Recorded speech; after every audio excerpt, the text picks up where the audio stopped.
partner. In fact, who you ought to choose as a marriage partner, as we will see. So how you calculate your relationships is important, and we tend to use certain terminology, and there's in your book it talks about trying to look at it from an ethic perspective. Anthropologists use the word ego, ego, which is Latin for I, but it's meant to remove an individual person that we're thinking of in our mind from the situation and just say, all right, here is a hypothetical person, ego. And how do we calculate all of the relationships in this society? How would that ego, that individual, how would they call their mother, their father, their aunts, their uncles, their children, their grandparents? How would they make these calculations? And this is kinship calculations. So we should also be clear that we're talking about in terms of calculations. We tend to think of perceptions rather than scientific basis as well, because this is the used form of kinship rather than the scientific I am this closely related through biology to this person. So we separate this by saying that the genitor is a parent. Biological parent is the genitor. So the person who gave either the sperm or the egg for reproduction. But what if a mother goes to a sperm bank and gets a donor's sperm? That person is not a father that donated sperm. And there may be a male or a female involved in the relationship that takes a particular social role, but is not the genitor. And so this is where we use the terms mater. These are the Greek terms mater and pater instead of mother and father. So mater, pater, mother, father, and genitor is the female genitor or the male genitor, which are the biological parents. And those are sort of separate things. We're most interested right now in the social aspects. So when I say mother and father, I'm going to be talking about mater and pater. So we can create taxonomies for the way that we organize our family relationships. And thankfully, although there are an infinite number of individual humans and their behaviors, there are patterns that we form. And in fact, that you only need to remember 4 different kinship terminologies. I'll try and explain them as best as I can over a video, but you might need to look at some of the diagrams in your book. You'll find those very helpful. I've also got them on the slides on Canvas. Now, this is a way that we can use these terms to describe the vast range of different ways that people use words and descriptions and relationships to describe the way that they calculate their kinship, their family groups. But there is not an infinite number of patterns. So there's 4 different terminologies that we use, which is the first of those is linear terminology. The second one is called bifurcate merging. The third is generational, and the fourth is bifurcate collateral. Now, before I'm going to use the word bifurcate a couple of times, and before I start talking about these, I think you should learn what some of these words in these terminologies are. First of all,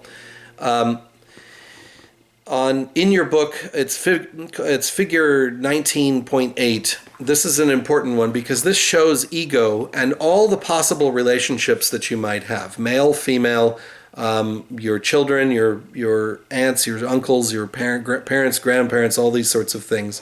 And it doesn't tell what the words are that you use for these, but it clusters them into 3 different kinds. So your lineal relationships are your mother and your father and your children, right?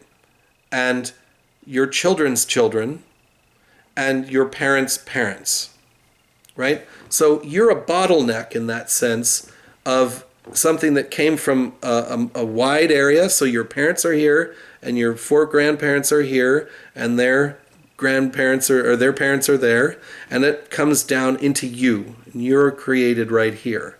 And then you have children, and then they have children, and then they have children. And so those are your only lineal relationships. The people who you gave birth to you, and the people who you gave birth to. And so on and so forth. Who they gave birth to and who gave birth to them going back into time immemorial. Those are your lineal relationships. Now your collateral relationships are the ones that didn't give birth to you, but were given birth by your grandparents. So those are your aunts and your uncles. And you won't have any, and then your nieces and nephews and that sorts of thing as well. So they are related to you, but a generation above you. So they are your aunts and uncles, are going to be your collateral relationships. They are related to you by blood, by descent, by biology, and their offspring are going to also be related to you by ancestry at a point up there in your parents and generation. But all of these need marriage partners, right? So all of these relationships need marriage partners, including your own offspring need a marriage partner of some sort. And they presumably will not be related to you. They will not be part of your lineal relationship or your collateral relationships, right? They won't be members of those other ones. They're brought in from elsewhere, and those are called affinals, right? And so those are the 3 categories. But how do you calculate what is outside of your group? These are the biological things on that figure. But how do you calculate who is too close to you to marry? Well, let's look at lineal kinship. Now, it may seem a little bit, what's the word I'm looking for? It may seem a little bit trivial, that's the word, to focus so much on what we call people.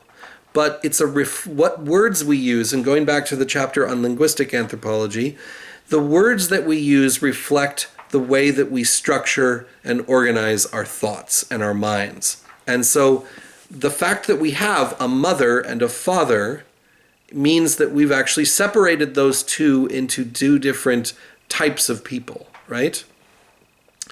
The fact that we have an aunt and an uncle means that we've separated them into different types of people. But do we have an aunt on your mother's side and your father's side? Is that possible? Yes. So we make a distinction in lineal kinship between the words aunt and uncle based on whether it's male or female, but we don't distinguish on whether it's on your mother's side or your father's side. You can have an uncle on your father's side, you can have an uncle on your mother's side. Doesn't matter. So the terminology that we're using is actually something where all those lineal relationships have male or female terminology for them. But we don't separate on either side of the family, the mother's side or the father's side. Now, as we're going to see, that is something that is not universal. So bifurcate merging terminology is where you split the mother's side from the father's side, and you have different terminology for either side. But then it merges the same-sex siblings of on each of those sides. So in other words, let me phrase this a little bit differently. And there, like I said, there's some charts, some figures that help you to understand this a little bit better. I suggest taking a look at them. So for instance, in bifurcate merging, bifurcate means to split. So you split the mother's side from the father's side, but then you merge the same sex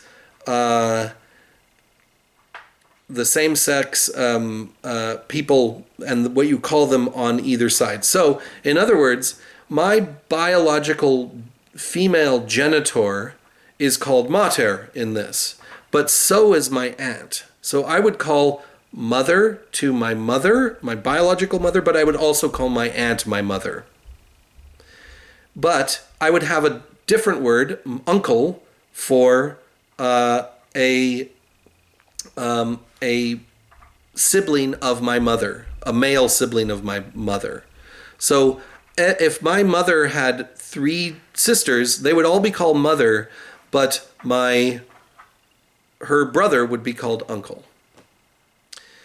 Now, the same thing applies to the other side of the family too. So I don't have just one father. I have my genitor, my male genitor, which is my pater, but I also have all of his brothers are also called father to me. And if they have a sister, that would be my aunt. But I don't have any aunts on my mother's side. They're all my mother. And I don't have any uncles on my father's side. They're all my father. Okay? So this is another pattern of the way that you organize your conception of who your family unit is. Right? So some of these are unfamiliar to you. I'm sure, and that's okay. But these are some of the patterns that people have seen from around the world in different types of societies that organize themselves differently. And like I said, there's only 4 basic patterns that exist. Another pattern is what's called generational terminology. This is a little bit easier to understand.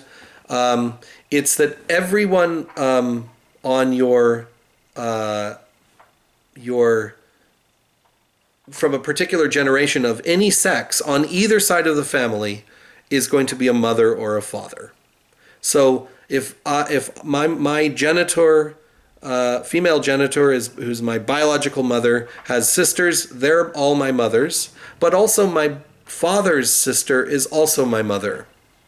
And my mother's brother is also my father, but my father's brother is also my father. So only fathers, only mothers in the generation above you.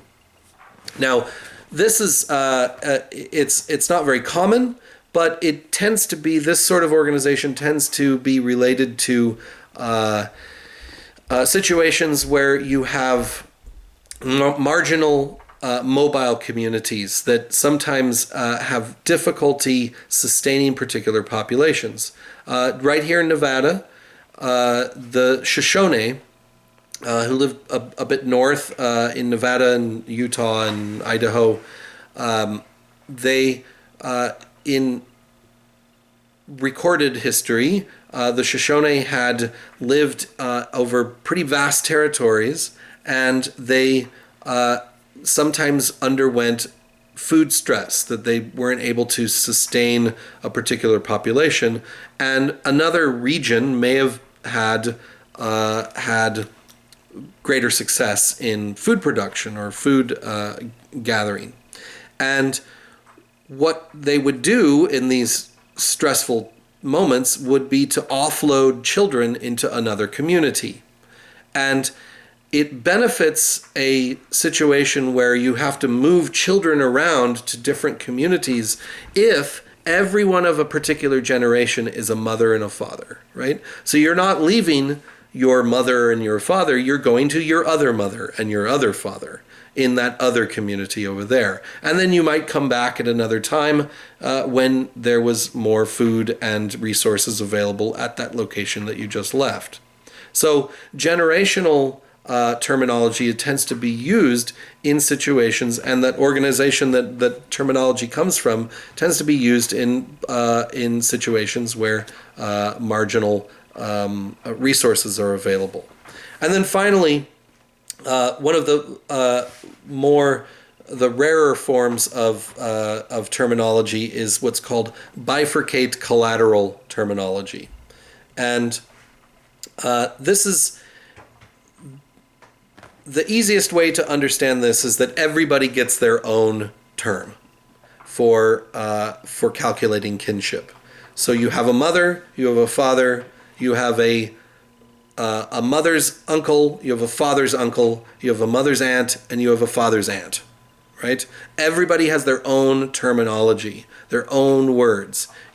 So I wouldn't use the word aunt.